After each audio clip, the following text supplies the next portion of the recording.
అత్యంత దారుణమైన పరిస్థితులు రాష్ట్రంలో రైతులైనా సరే, ఆక్వా రైతులైనా సరే ఎదుర్కొంటా ఉన్న ప్రత్యేకమైన పరిస్థితులు ఈరోజు రాష్ట్రంలో మనం చూస్తూ ఉన్నాం. ఇన్ఫ్యాక్ట్ మన హయాంలో రైతు సంతోషంగా ఉండాలని, రైతైనా సరే ఆక్వా రైతైనా సరే సంతోషంగా ఉండాలని ఎప్పుడూ ఎవరు చెయ్యని విధంగా ఆలోచనలు చేసినాం. ఆ ఆలోచనలు చేశాం కాబట్టే రాష్ట్రంలో ఎప్పుడు చూడని మార్పులు కూడా చోటు చేసుకున్నాయి. అది వ్యవసాయ రంగంలో అయినా కావచ్చు, ఆక్వా రంగంలో అయినా కావచ్చు. రైతును చెయ్యి పట్టుకొని నడిపించే ఒక వ్యవస్థ తీసుకొని వచ్చి రైతుకు అండగా నిలబడాలి అని చెప్పి ఆలోచన చేయగలిగాం కాబట్టే రాష్ట్రంలో ఈరోజు దాదాపుగా 10,000 చిల్లర పైన ఆర్బీకేలు వచ్చినాయి.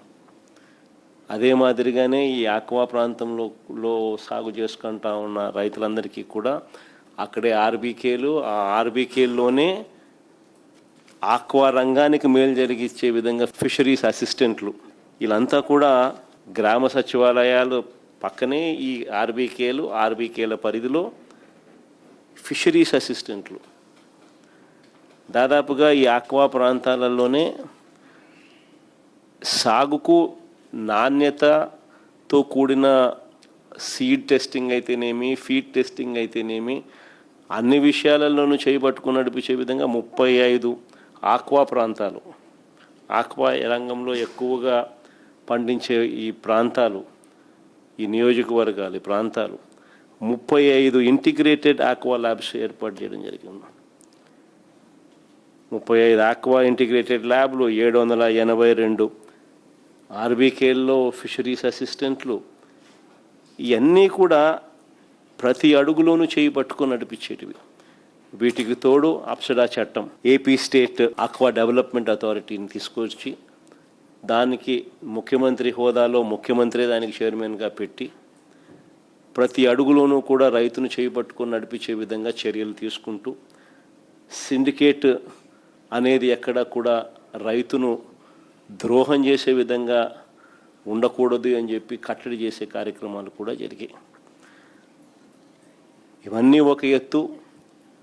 రూపాయిన్నరకే కరెంట్ ఇచ్చి ఆక్వా రంగాన్ని నిలదొక్కునేలా చేయాలి అనే అడుగులు వేసిన కార్యక్రమం కూడా జరిగిందని అంటే కూడా ఆ రోజు మన ప్రభుత్వ హయాంలో, వైఎస్ఆర్సీపీ ప్రభుత్వ హయాంలో జరిగిందని చెప్పి కూడా గర్వంగా కూడా చెప్పగలుగుతాం.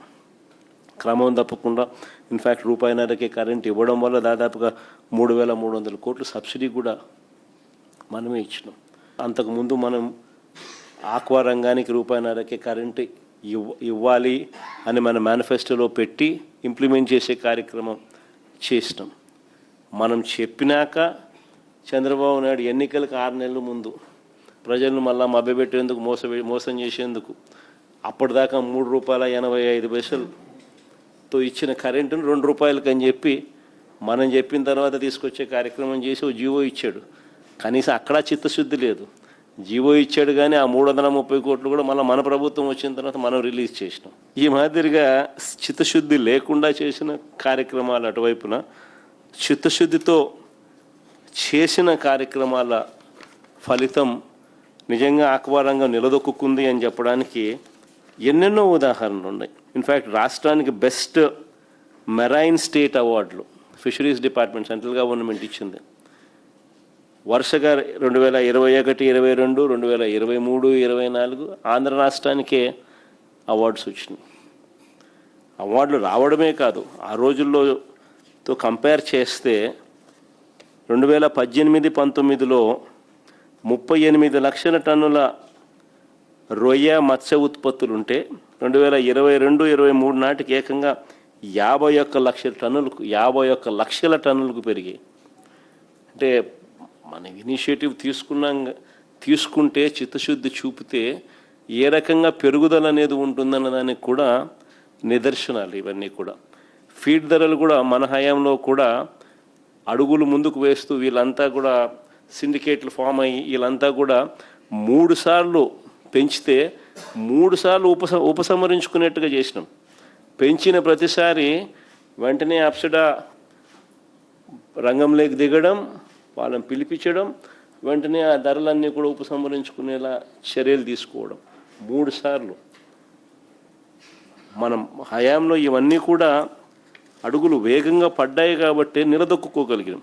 చంద్రబాబు నాయుడు గారి హయాంలో 2018-19లో 14,000 కోట్ల విలువైన 2,61,000 టన్నుల ఆక్వా ఎగుమతులు జరిగితే 2022-23లో ఏకంగా 20,000 కోట్ల విలువైన 3,28,000 టన్నుల ఎగుమతులు మన హయాంలో జరిగాయి. అంటే ఒక ప్రభుత్వం చిత్తశుద్ధితో చేయాలి అని అనుకుంటే ఏ రకంగా చేయగలుగుతాము అని చెప్పి ఇవన్నీ కూడా నిదర్శనాలు. ఆక్వా యూనివర్సిటీ ఒకటి పెట్టించాలి, టెక్నీషియన్స్ను సరైన ట్రైనింగ్ ఉండాలి, ఆ టెక్నీషియన్స్ మనకు కూడా దొరికే విధంగా కూడా ఉండాలి. ఆక్వా రంగంలో ఉన్న ఏరియేటర్ రిపేర్లు అయితేనేమి, ఆక్వా రంగంలో ఉన్న మిగతా సామాన్ల ఆపరేషన్స్ విషయంలో అయితేనేమి, వాటి మెయింటెనెన్స్ విషయంలో అన్నీ కూడా ఏకంగా నరసాపురంలో ఏకంగా మనం ఒక ఆక్వా యూనివర్సిటీని కూడా ప్లాన్ చేసి కన్స్ట్రక్షన్ కూడా స్టార్ట్ చేసి ఏకంగా దానికి క్లాసులు కూడా దానికి మొదలుపెట్టించే కార్యక్రమం మనం చేస్తాం. అట్లాంటిది 300 చిల్లర కోట్ల అయ్యే బిల్డింగ్కు 100 కోట్లు మన హయాంలో అప్పుడే శాంక్షన్ కూడా చేసి మొదలుపెట్టిన దానికి మిగతాది ఇచ్చి దాన్ని కంప్లీట్ చేయాల్సిన చోట దాన్ని వదిలేసిన పరిస్థితులు ఇప్పుడు చూస్తూ ఉన్నాం. మరోవైపున మొత్తం తన మనుషులే, ఆక్వా ఫీడ్ రంగంలోనూ వాళ్ళే, సీడ్ రంగంలోనూ వాళ్ళే, మార్కెటింగ్ ఫైనల్గా కొనుగోలు చేసేది ప్రాసెసింగ్ యూనిట్ల పేరుతో కొనుగోలు చేసేది వాళ్ళే. సిండికేట్ రూపకంలో ఫామ్ చేసి కరెక్ట్గా పంట పండించే టయానికల్లా రేట్లు తగ్గుతాయి.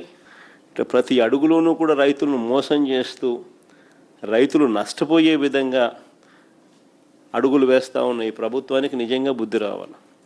ఈరోజు 100 కౌంట్ కూడా 225 రూపాయలకు 225 రూపాయలకే కేజీకే గిట్టుబాటు కాని పరిస్థితిలో ఒకవైపున రైతు వ్యవసాయం చేస్తూ ఉంటే ప్రొడక్షన్ కాస్ట్ దాదాపుగా 270 రూపాయలు అయిన పరిస్థితుల నేపథ్యంలో ఇప్పుడు రైతు వ్యవసాయం చేస్తూ ఉన్న పరిస్థితుల్లో ఆ 270 రూపాయలు ఎట్లా ఇప్పించాలా అనేది ఆలోచన చేయకుండా దాన్ని 225కు 240 రూపాయలకు 240కి పడేసిన పరిస్థితిలో ఈరోజు వ్యవసాయం జరుగుతూ ఉన్నప్పుడు ప్రొడక్షన్ కాస్ట్ ఫిబ్రవరిలో 4 రూపాయలు పెంచినారు, మళ్ళా మేలో 8 రూపాయలకు పెంచి తగ్గిస్తారేమో అని ఆశగా ఎదురు చూస్తే తీరా జూన్లోకి వచ్చేసరికి 8 కాస్త 10 రూపాయలకు పెంచేసినారు. అంటే ఏకంగా 14 రూపాయల నుంచి 16 రూపాయలు ఫీడ్ కాస్ట్ పెరిగిన నేపథ్యంలో 270 గిట్టుబాటు కావడం లేదు అని అంటే అట్లాంటిది ఒకవైపు ప్రొడక్షన్ కాస్ట్ పెరుగుతుంది, మరోవైపున అమ్ముకునేదానికి చూస్తే రేటు 225-240 రూపాయలకు తగ్గిన పరిస్థితులు కనిపిస్తూ ఉన్నాయి. సో ఇటు పరిస్థితుల్లోనూ ఈ ప్రభుత్వం చేస్తూ ఉన్న ఈ పనుల మీద రైతుల తరపున ఖచ్చితంగా వైఎస్ఆర్ కాంగ్రెస్ పార్టీ ఎప్పుడు కూడా తోడుగా ఉంటుంది, పోరాటం చేస్తుంది మీ అందరి తరపున. ఇక్కడ జరుగుతూ ఉండేది రాష్ట్రం మొత్తం చూసేట్టుగా మళ్ళీ ఒకసారి జరుగుతూ ఉన్న ఇబ్బందులు, జరుగుతూ ఉన్న నష్టాలు ఆ టయానికి ఇంకా మనం హైలైట్ చేసే కార్యక్రమం చేద్దాం. ఆ జూలై 1-2 తారీఖులు మనం నా ప్రోగ్రాం పెట్టే లోపల ఇళ్లలో పరివర్తన వచ్చి ఇళ్లలో ఏదైనా మార్పు వచ్చి ఈ 10 రూపాయలు ఏదైతే పెంచినారో ఇప్పుడు 10 రూపాయలు 12 రూపాయలు ఏదైతే రేట్లు పెంచినారో ఆ పెంచింది తగ్గిస్తారేమో అని ఆశిద్దాం. ఆ పెంచింది తగ్గించే దానికోసం టైం ఇచ్చినట్టు ఉంటుంది, జూలై 1 తారీఖు దాకా టైం ఇచ్చినట్టు ఉంటుంది. ఒకవేళ జూలై 1 దాకా కూడా తగ్గించని పరిస్థితి కనిపిస్తే జూలై 1 తారీఖు ఇద్దరు విషయం మన ప్రోగ్రాం ఏదైనా పెట్టండి, ప్లాన్ చేయండి. గట్టిగా అందరము మనం పడతా ఉన్న బాధలు, మనం పడతా ఉన్న అగసాట్లు అన్నీ కూడా రాష్ట్రం మొత్తం చూసేట్టుగా, దేశం మొత్తం చూసేట్టుగా కూడా ఒక మంచి గొప్ప కార్యక్రమం కూడా చేద్దాం. చేసి రైతుల తరపున తోడుగా నిలబడే కార్యక్రమాన్ని కూడా ప్లాన్ చేద్దాం.